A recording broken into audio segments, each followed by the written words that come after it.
जी तो दोस्तों, काफ़ी ज़्यादा दफ़ा मैंने आपको एक चीज़ डिस्कस की है। और वो ये की है कि इंडियन नेवी जो है वो बहुत ज़्यादा पायरेसी के हवाले से इंडियन ओशन रीजन और इस खित्ते में ऑपरेट कर रही है।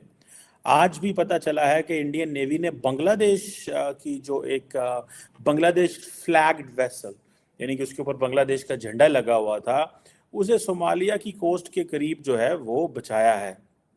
ये खबर है, लेकिन ये खबर कोई नई नहीं है। उससे पहले कुछ दिन पहले पाकिस्तानियों के हवाले से खबर आ रही थी कि 18 पाकिस्तानियों को सोमालियन डाकू ने जिस तरीके से किडनैप किया था, इंडियन नेवी ने अपनी जान पर खेल के उन पाकिस्तानियों को बचाया और उससे पहले ईरान के लोगों को बचाया।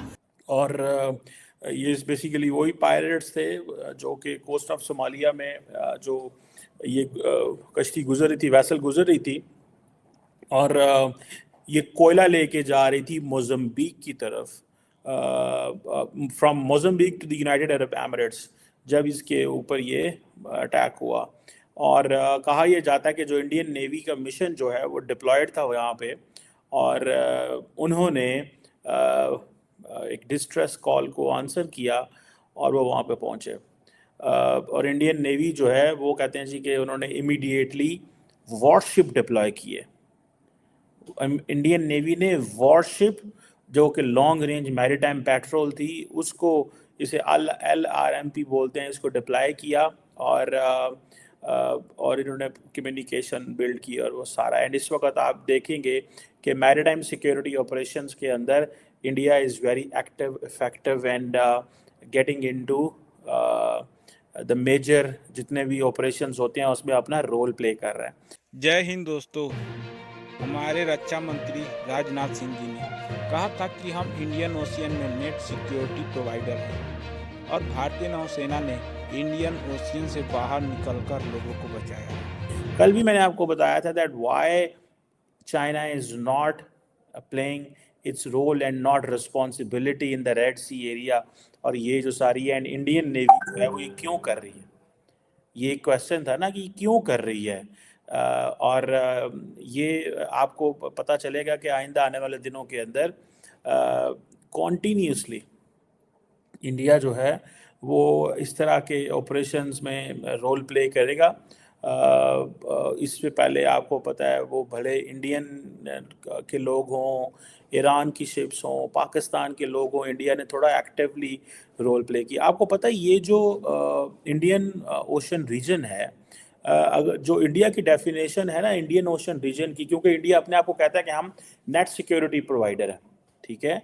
और इंडिया का जो एक इंडियन ओशन का जो इंडिया का एक जो स्ट्रेटेजिक मैप है इंडियन ओशन का, जिसे इंडिया कहता है कि ये हमारे एरिया ऑफ इन्फ्लुएंस में आता है, that starts from the Cape of Good Hope in South Africa and it reaches till Australia. Hind महासागर में समुद्री डाकुओं का उपद्रव दिनों दिन बढ़ता जा रहा है। एक बार फिर मालवाहक जहाज का अपहरण कर लिया गया है। मोजाम्बिक के मापुटो बंदरगाह से संयुक्त अरब अमीरात के अल हमरिया बंदरगाह जा रही Bangladeshi cargo boat MV Abdullah का समुद्री डाकुओं ने अपहरण कर लिया था। जहाज में लगभग 58,000 टन कोयला बताया जा रहा था। जानकारी के मुताबिक कुछ सोमाली समुद्री डाकुओं ने कार्गो बोट का अपहरण कर लिया। यह घटना सोमालिया की राजधानी मोगादिशु से लगभग 600 समुद्री मील पूर्व में हुई। जहाज बांग्लादेशी संगठन SR शिपिंग का है, जो चट्टग्राम स्थित करीब steel and rolling mill group की सहयोगी कंपनी है। इस बोट में 23 सदस्य सवार थे।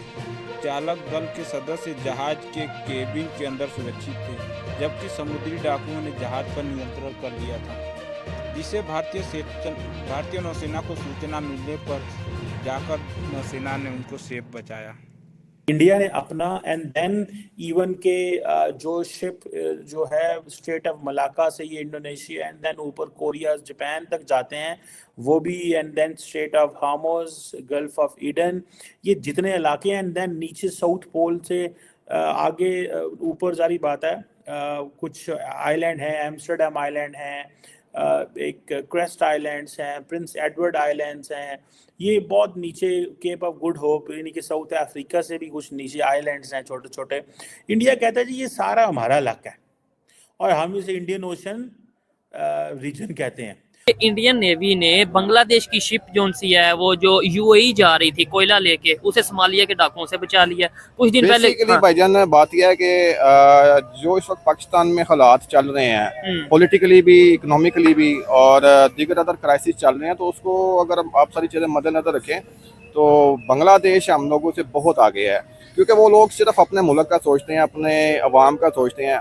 हमारे मुल्क में ऐसा कुछ भी नहीं है। ठीक है, नहीं, और ये ठीक है, सोचते हैं, पाकिस्तान से हमें भी मोहब्बत है, लेकिन मेन मैं जो सवाल करना चाह रहा हूँ, इंडिया किस तरीके से उनके साथ रिलेशन बेहतर रखे? बेसिकली नेबर है और इंडिया के उनके साथ अपने जाती मुफादात हैं, सारी बेसिकली मुफादात की गेम है और मुफादात को लेकर सारे मामला चल रहे हैं। नहीं तो ये गलत बात है आपके ख्याल से? लेट्स सपोज इंडिया अगर अपना फायदा सोचता है, बांग्लादेश अपना फायदा सोचता है, अफगानिस्तान अपना, ये गलत बात है। ये तो जो हमारे पॉलिसी बनाने वाले हैं, जो पॉलिसी मेकर हैं, ये चीजें तो उन लोगों को सोचना चाहिए ना, जो आपकी खारजा पॉलिसी डिसाइड करते हैं, फॉरेन पॉलिसी डिसाइड करते हैं, उन्हें सोचना चाहिए कि वो कुछ ऐसी पॉलिसी बनाए जिसकी बेस के ऊपर बांग्लादेश के साथ, अफगानिस्तान के साथ और इंडिया के साथ ताल्लुकात को बेहतर किया जा सके।